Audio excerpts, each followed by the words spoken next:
दोस्तों नमस्कार, मैं डॉक्टर आशीष मित्तल स्वागत करता हूं आपका the royal orthopaedic hospital Jaipur से। तो दोस्तों आज हम बात करेंगे बोन इम्प्लांट्स के बारे में। बोन इम्प्लांट्स कितने तरह के होते हैं, कौन सी क्वालिटी के होते हैं और कौन से मेटल के बने होते हैं। इसके अलावा हम ये बात करेंगे कि कौन से इम्प्लांट्स के क्या फायदे हैं और क्या नुकसान है। तो दोस्तों अक्सर आपने सुना होगा कि अगर किसी का हड्डी का फ्रैक्चर हो गया, उसको ऑपरेशन की जरूरत है तो उसको बोन में रॉड लगेगी, प्लेट डलेगी, स्क्रू लगेंगे।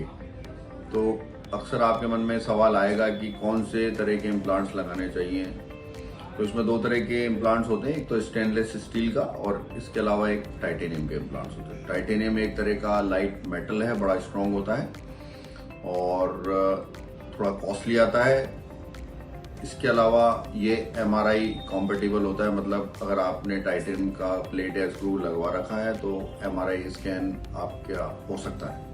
अगर प्योर स्टेनलेस स्टील का इम्प्लांट है तो उसमें MRI जनरली रिकमेंडेड नहीं होता है, पर आजकल जो लेटेस्ट जो MRI मशीन्स हैं वो स्टेनलेस स्टील के इम्प्लांट के साथ भी MRI स्कैन कर सकती हैं। इसके अलावा आपने ये सुना होगा बायो इम्प्लांट्स के बारे में। तो बायो इम्प्लांट्स में अक्सर हम लोग जो लिगामेंट सर्जरी होती है उसमें हम लोग बायो स्क्रू लगाते हैं। बायो स्क्रू एक तरह का प्लास्टिक होता है जो कि समय के साथ पाउडर फॉर्म में बन के और डिसॉल्व हो जाता है।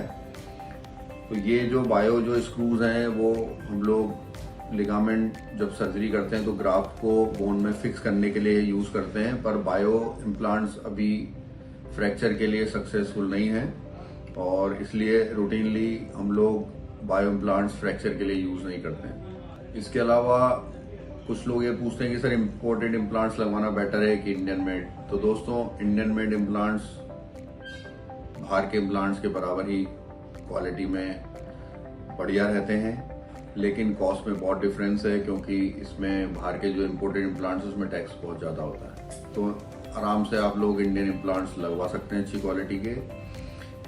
टाइटेनियम और स्टेनलेस स्टील इम्प्लांट्स को यूज करने से बोन का जो हीलिंग है या जो आपके रिजल्ट्स हैं उसमें कोई फर्क नहीं पड़ता है।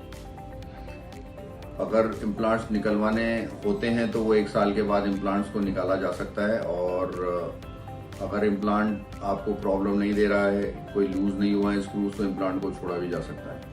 लेकिन टाइटेनियम में एक ही फायदा होता है कि इसको आप लोग इसके साथ MRI स्कैन इजीली करवा सकते हैं, लेकिन बोन जो फ्रैक्चर का जो रिजल्ट है उसमें कोई भी इम्प्लांट लगवाने से फर्क नहीं पड़ता है। वो सिर्फ आपके फ्रैक्चर किस तरह का हुआ है, चोट किस तरह की लगी थी और ऑपरेशन किस तरह का, उस पर ही आपके रिजल्ट्स डिपेंड करेंगे।